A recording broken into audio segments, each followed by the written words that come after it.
Guys, good morning. Ayan, napakaganda ng sikat ng araw. So, ito tayo ngayon, mag-preventive maintenance ng ating solar panel. Yan. So, yan po yung sitwasyon ng ating solar panel. So, ang dami ng nangitim na guys.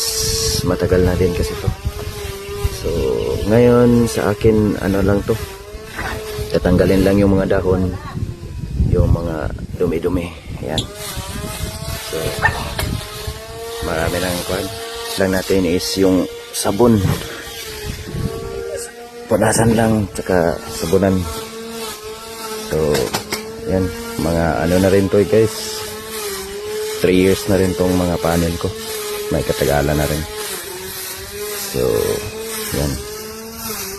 1, 2, 3, 4. Siyam to lahat. So,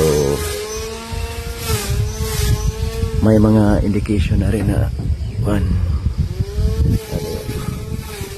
Yun. Parang may mga guhit-guhit na. Thank you. So, ayan guys. Natanggal na natin yung mga itim-itim. Kumikinang na ang ating mga solar panels. Ayan.